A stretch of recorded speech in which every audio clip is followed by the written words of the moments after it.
വളരെ വിശാലമായി ലോകാസമസ്ത സുഖിനോ ഭവന്തു എന്നൊക്കെയുള്ള കാഴ്ചപ്പാട് ഭാരതത്തിന് മാത്രമേ ഉള്ളൂ. അവിടെ നമ്മൾ അമേരിക്ക കണ്ണുരുട്ടുമ്പോൾ പേടിച്ച് വിറയ്ക്കുന്ന ആ പഴയ ഇന്ത്യ അല്ല ഇന്നത്തെ ഇന്ത്യ.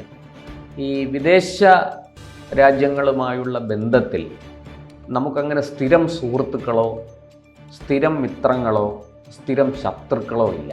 ഇന്ത്യയുമായി മികച്ച സൗഹൃദം തുടരുമെന്നും മോദി മഹാനായ നേതാവെന്നുമാണ് നിലവിൽ ട്രംപ് പറഞ്ഞിരിക്കുന്നത്. അതിനെ അനുകൂലിച്ച് മോദിയുടെ പ്രസ്താവനയും വന്നിട്ടുണ്ട്. നമ്മൾ മനസ്സിലാക്കേണ്ടത് എല്ലാ രാജ്യങ്ങളും ഇങ്ങനെയാണ്. അമേരിക്കയും ഇങ്ങനെയാണ്, ചൈനയും ഇങ്ങനെയാണ്, റഷ്യയും ഇങ്ങനെയാണ്.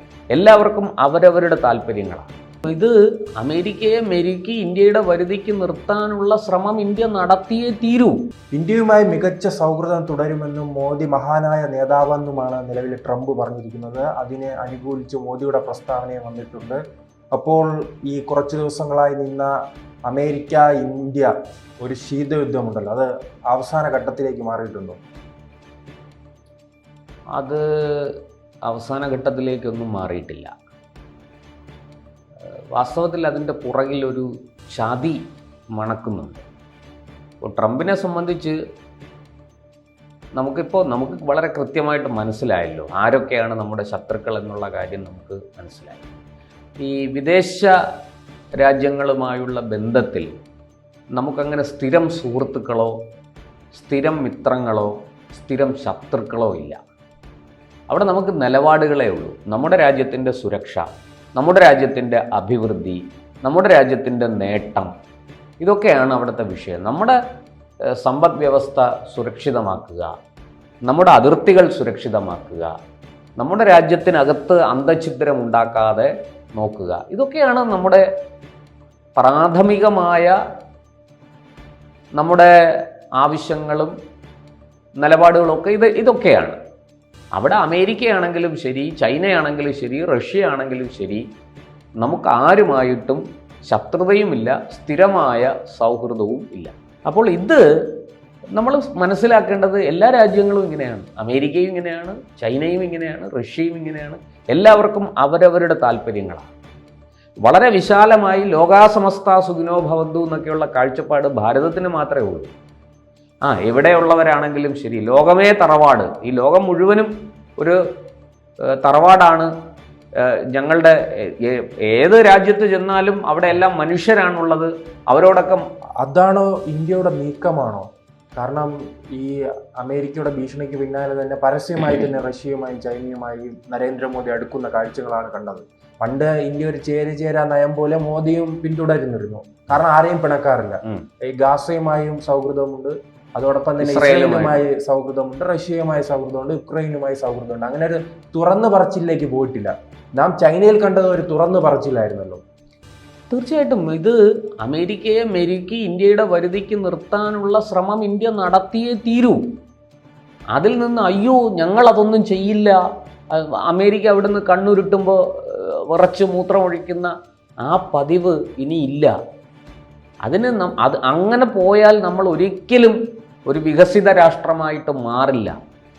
വികസനത്തിലേക്ക് കുതിച്ച് സമ്പൂർണമായ വികസിത രാഷ്ട്രമായി മാറി ദാരിദ്ര്യത്തെ പൂർണ്ണമായിട്ടും ഇല്ലായ്മ ചെയ്ത്, പട്ടിണിയെ ഇല്ലായ്മ ചെയ്ത് ഒരു സുസ്ഥിരമായ സമ്പദ് വ്യവസ്ഥയിലേക്ക് നമ്മൾ പോകണമെങ്കിൽ, നമ്മുടെ രാജ്യത്ത് എല്ലാ പൗരന്മാർക്കും സുഖവും സന്തോഷവും ആനന്ദവും ലഭിക്കുന്ന തരത്തിലേക്ക് നമ്മുടെ ഭരണം പോകണമെങ്കിൽ നമുക്കതിനുള്ള ശക്തി വേണം. ആ ശക്തി തീർച്ചയായിട്ടും ആ ആയുധങ്ങളിലൂടെയും വ്യാപാരത്തിലൂടെയും ഒക്കെ നമ്മൾ നേടേണ്ടതാണ്. അവിടെ നമ്മൾ അമേരിക്ക കണ്ണുരുട്ടുമ്പോൾ പേടിച്ച് വിറയ്ക്കുന്ന ആ പഴയ ഇന്ത്യ അല്ല ഇന്നത്തെ ഇന്ത്യ. അതിൻ്റെ ആവശ്യവുമില്ല. അമേരിക്കയ്ക്ക് അമേരിക്കയുടെ കാര്യം, നമ്മൾ മര്യാദയ്ക്കാണെങ്കിൽ മര്യാദ. നമ്മുടെ ഒരു നല്ല വിപണിയാണ് അമേരിക്ക. നമ്മുടെ ഒരുപാട് ഉൽപ്പന്നങ്ങൾ അവിടെ വിറ്റു പോകുന്നുണ്ട്. അതുകൊണ്ട് അമേരിക്കയുമായിട്ടുള്ള ബന്ധം അത്ര പെട്ടെന്ന് നമുക്ക് മുറിക്കാനും സാധിക്കില്ല. ഇനിയിപ്പോൾ ട്രംപ് വിചാരിച്ചാലും ഇന്ത്യയുമായിട്ടുള്ള ബന്ധം പെട്ടെന്നൊന്നും മുറിച്ചു മാറ്റാൻ പറ്റില്ല അമേരിക്കക്കാർക്ക്. എത്രയോ ഇന്ത്യക്കാർ അമേരിക്കയിൽ കഴിയുന്നു. വിവിധ സ്ഥാപനങ്ങളുടെ തലപ്പത്ത് വരെ, വലിയ പ്രസിദ്ധങ്ങളായ സ്ഥാപനങ്ങളുടെ തലപ്പത്ത് വരെ ഇന്ത്യക്കാരല്ലേ ഇരുന്ന് നിയന്ത്രിക്കുന്നത്. അപ്പോൾ ഇന്ത്യക്കാരെ അവർക്ക് ആവശ്യമുണ്ട്. അവർ ഒരിക്കലും പരിപൂർണമായിട്ടും ഇന്ത്യയുമായിട്ടുള്ള ബന്ധം വിച്ഛേദിക്കാൻ മുറിക്കാൻ അവർ താല്പര്യപ്പെടുന്നില്ല. നമുക്കറിയാം, ഈ 2004-2009 കാലത്ത് മൻമോഹൻ സിംഗിൻ്റെ UPA സർക്കാരിനെ ഏറ്റവും കൂടുതൽ ബുദ്ധിമുട്ടിച്ചു കൊണ്ടിരുന്നത് പ്രതിപക്ഷമല്ല, അവരുടെ തന്നെ ഘടകകക്ഷിയായ ഇടതു പാർട്ടികളാണ്. ഏത് വികസന കാര്യത്തിനും എതിര് നിൽക്കും അന്ന് ഇടതു പാർട്ടികൾ. അവരുടെ പിന്തുണയിൽ 54 സീറ്റുണ്ട്. അവർ പിന്തുണ പിൻവലിച്ചാൽ സർക്കാർ മുട്ടിൽ വീഴും. അന്ന് അവരുടെ പിന്തുണയിൽ മുന്നോട്ട് പോകാൻ വേണ്ടിയിട്ട് ഇന്ത്യൻ താല്പര്യങ്ങളെ മൻമോഹൻ സിംഗ് സർക്കാർ ബലി കൊടുത്തു. ഇന്ന് അങ്ങനെയൊന്നുമില്ല. നരേന്ദ്രമോദി വളരെ ശക്തനാണ്. 2 ടേം BJPക്ക് ഒറ്റയ്ക്ക് ഭൂരിപക്ഷം ഉണ്ടായിരുന്നു. ഇപ്പോൾ BJPക്ക് ഒറ്റയ്ക്ക് ഭൂരിപക്ഷം ഇല്ലെങ്കിൽ പോലും ഏറ്റവും ശക്തരായ ഘടകകക്ഷികൾ ഒപ്പം BJPക്ക് ഒപ്പമുണ്ട്. മാത്രമല്ല, നരേന്ദ്രമോദിയെ സംബന്ധിച്ചിടത്തോളം ഈ ഘടകകക്ഷികളിൽ ഒന്നുമല്ല, അദ്ദേഹത്തിന് ജനങ്ങളിൽ പൂർണ്ണ വിശ്വാസമുണ്ട്. അതുകൊണ്ട് തന്നെ അദ്ദേഹത്തിന് സധൈര്യം മുന്നോട്ട് പോകാനുള്ള കരുത്തുമുണ്ട്. അവിടെ അമേരിക്കയുമായിട്ട്, ട്രംപുമായിട്ട് നമുക്ക് അനാവശ്യമായ ഒരു വിരോധവുമില്ല. ട്രംപ് മര്യാദയ്ക്കാണെങ്കിൽ നമ്മളും മര്യാദയ്ക്ക്, നമ്മളോട് കന്നന്തുരു കാണിച്ച് തിരിച്ച് നമ്മളും കന്നന്തുരു കാണിക്കും. വളരെ ലളിതമാണ് വിഷയം. അത് ആ ഒരു നയതന്ത്ര തലത്തിലേക്ക്, ആ നയതന്ത്ര ബുദ്ധിയിലേക്ക് ഇന്ത്യ ഇപ്പോഴിതാ എത്തപ്പെട്ടിരിക്കും. നമുക്ക് ആരോടും വിരോധവുമില്ല, ആരോടും വലിയ സൗഹൃദവുമില്ല. എല്ലാം നമ്മുടെ രാജ്യത്തിൻ്റെ താല്പര്യങ്ങളെ സംരക്ഷിക്കാൻ, നമ്മുടെ രാജ്യത്തിൻ്റെ സുരക്ഷയും സമാധാനവും ഉറപ്പുവരുത്താൻ നമ്മൾ ആരുമായിട്ടും സഹകരിക്കും. നമുക്കവിടെ ഈ പറഞ്ഞ പോലെ ഇഷ്ടാനിഷ്ടങ്ങളല്ല. നമ്മൾ നമ്മുടെ ലാഭം, നമ്മുടെ നേട്ടങ്ങൾ, നമ്മുടെ സുരക്ഷ ഒക്കെയാണ് നോക്കുന്നത്. സർവോപരി ലോകത്തിന് മുഴുവനും സമാധാനം ഉണ്ടാകണം, ശാന്തി ഉണ്ടാകണം. അവിടെ നമ്മൾ യുദ്ധത്തിന് ആരുടെടുത്തും പോകുന്നില്ല. ആരുമായും യുദ്ധം ചെയ്യരുത് എന്നാഗ്രഹിക്കുന്ന ഒരു രാഷ്ട്രമാണ് ഭാരതം.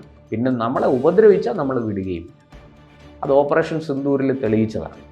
നമ്മളെ സംബന്ധിച്ച് ഇനിയിപ്പോൾ എത്ര വലിയ കൊലകൊമ്പനാണെങ്കിലും ശരി, ഇനിയിപ്പോൾ നാളെ അമേരിക്ക തന്നെ നമ്മളോട് യുദ്ധത്തിന് വന്നാലും ശരി, നമ്മൾ വിട്ടുകൊടുക്കുന്ന പ്രശ്നമില്ല. അത് അമേരിക്കയ്ക്കും അറിയാം.